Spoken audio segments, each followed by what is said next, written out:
हाय।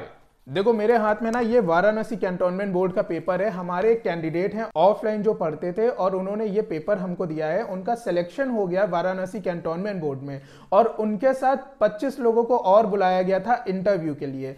19 तारीख को ये पेपर हुआ था फरवरी में और 22 तारीख को इसका इंटरव्यू ले लिया गया था। मैं आपको बताऊं इससे पहले 19 तारीख को संडे को फरवरी के महीने में वाराणसी कैंटोनमेंट बोर्ड ने ये पेपर सुबह लिया और रात को 19 तारीख को सिलेक्टेड कैंडिडेट की लिस्ट निकाल दी। तो कई सारे बच्चे ऐसा कह रहे थे कि सर ऐसा है कि ये फिक्स हो सकता है, ऐसा है। मैं आपको बता दूं मैंने तब भी कहा था, आज भी कह रहा हूं, कोई पेपर फिक्स नहीं था क्योंकि हमारे ऑफलाइन कैंडिडेट जिन्होंने ये पेपर दिया है उन्होंने इस पेपर को निकाला है और सिलेक्शन के बाद हम आपको उनसे मिलवाएंगे भी। लेकिन अभी हम आते हैं मुद्दे पे और मुद्दे की बात हमसे ये कहती है कि ये सारे कैंडिडेट्स 25 के 25 कैंडिडेट और इसके अलावा बाकी के कैंडिडेट्स इंतजार कर रहे थे कि क्या पता हमको क्लेम करने के लिए आंसर की आ गई, क्वेश्चन पेपर हमारे हाथ में है, लेकिन हमको क्लेम करने के लिए एक ऑप्शन मिले कि अगर कोई आंसर गलत है तो हम क्लेम करके उसको सही करवा सकें।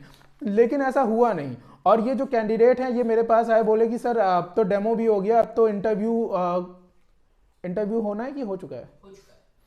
डेमो हो गया, इनका इंटरव्यू हो गया, अब इनका रिजल्ट आना है क्योंकि कैंटोनमेंट बोर्ड में इलेक्शन चल रहे हैं, सभी ये बात जानते हैं।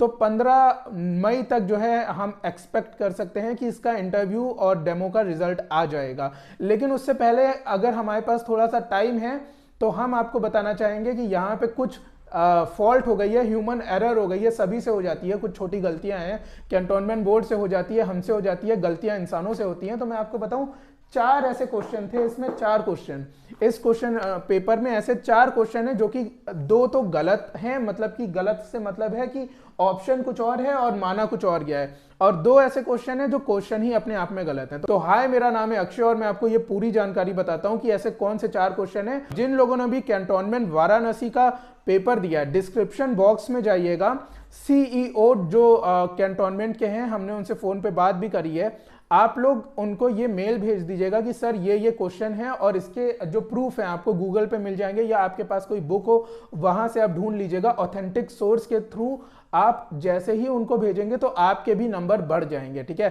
तो आप उनको ये चीज जरूर भेजें, जिनका भी सिलेक्शन हुआ है या जिनका सिलेक्शन नहीं हुआ है सभी लोग इसका मेल जरूर भेजें। ये 4 क्वेश्चन मैं आपको एक एक करके बता दे रहा हूं। सबसे पहला क्वेश्चन मैं आपको बताऊं, ये क्वेश्चन जो सीरीज आप देख रहे हो ये बुकलेट नंबर बी है जो हमारे कैंडिडेट ने दी थी और इनका जो वाराणसी कैंटोनमेंट बोर्ड में बुकलेट बी में इन्होंने ये दिया था क्वेश्चन नंबर 69। अब 69 क्वेश्चन नंबर में यहां पे पूछा गया है ऑन 14 नवंबर 2022 को मेजर ध्यानचंद खेल रत्न अवार्ड किसको मिला है। खेल रत्न एक छोटी बात नहीं होती है, ये बहुत बड़ी बात है। भारत रत्न जो होता है वो सर्वोच्च नागरिक सम्मान होता है, उसके बाद आता है खेल के लिए खेल रत्न। ये दिया गया था एक्चुअली में शरद कमल अचंता जी को, ठीक है।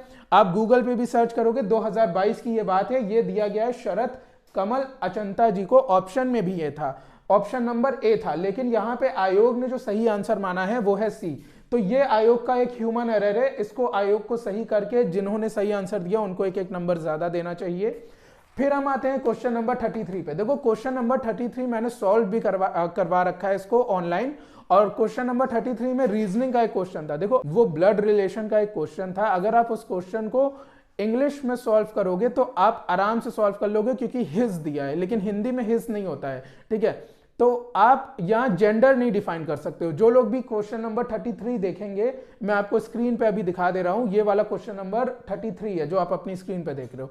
तो इस क्वेश्चन को अगर आप हिंदी इंग्लिश में सॉल्व करने की कोशिश करोगे तो आप देखोगे कि हिंदी में यहां आपको कुछ दिक्कत होगी और हिंदी में आप सॉल्व नहीं कर पाएंगे। तो कहीं ना कहीं आयोग को क्वेश्चन नंबर 33 भी देखना चाहिए। अब हम आते हैं अगले क्वेश्चन पे। देखो अगला क्वेश्चन क्या है, ये जो सेट बी है, जो सेट बी हमारे कैंडिडेट ने प्रोवाइड करा है, इसमें क्वेश्चन नंबर 91 है एक, और 91 में एक क्वेश्चन है, after preparing a question paper a teacher checks whether the question paper test the specific knowledge. यहां स्पेसिफिक नॉलेज की बात हो रही है कि एक टीचर ने एक क्वेश्चन पेपर जो है सेट करा है और यहाँ विशिष्ट नॉलेज आपकी एक जांच रहा है। आपको पता है कि कैंटोनमेंट बोर्ड में विशिष्ट बीटीसी नाम का एक टॉपिक है, तो ये आ रहा है। और आपको बता दूं कि यहाँ विशिष्ट नॉलेज चेक कर रहा है ये, तो इसमें क्या होगा ना, आंसर इसका यहाँ पे जो उन लोग ने माना है सही, आयोग ने, वो माना है the, objectivity of the test. लेकिन केवीएस में भी और कई सारी बुक्स में इसका सही आंसर दिया हुआ है कंटेंट कवरेज, और मेरे हिसाब से भी इसका आंसर कंटेंट कवरेज होना चाहिए। तो आप एक बार इस क्वेश्चन को भी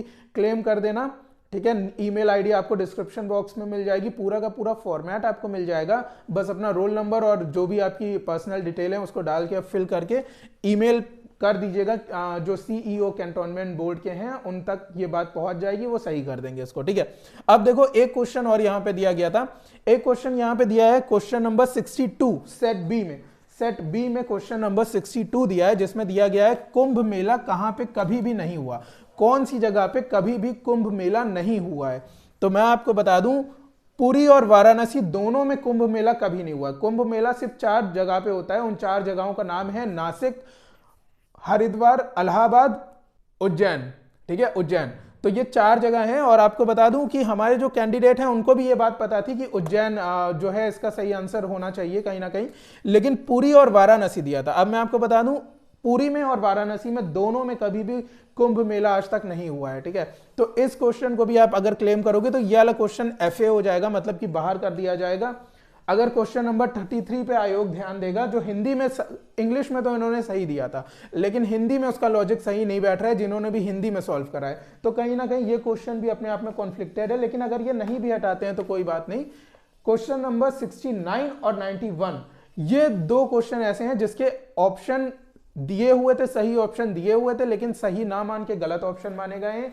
तो आयोग को कहीं ना कहीं इनके नंबर बढ़ा देने चाहिए, और जो कैंडिडेट सिलेक्ट हुए हैं, 25 कैंडिडेट सिलेक्ट हुए हैं, उनमें से जो भी कैंडिडेट है उसे बेनिफिट मिलना चाहिए, और जो भी डिजर्विंग कैंडिडेट हैं उनको जरूर ये नौकरी मिलनी चाहिए। तो आप लोग भी तैयार करते रहो ऐसे ही, और हमारे अगले कैंडिडेट क्या पता आप ही हो। तो जितने लोग भी हमारे साथ तैयारी करते हो, चाहे ऑफलाइन चाहे ऑनलाइन, लगातार तैयारी करते रहिए। जो लोग भी नोट्स के साथ तैयारी कर रहे हैं, नोट्स के साथ तैयारी करिए। जो लोग भी ऑफलाइन आके पढ़ रहे हैं, ऑफलाइन आके पढ़िए। लेकिन आप इसी साल, जैसा कि मैं कहता हूं, कोई ना कोई पेपर निकाल लीजिए, ताकि आपका भी सिलेक्शन हो जाए, आपका भी इंटरव्यू हो, डेमो हो, फिर आपको भी रिजल्ट्स का इंतजार हो। तो मिलते हैं आपसे फिर किसी और वीडियो में, तब तक ले थैंक यू सो मच।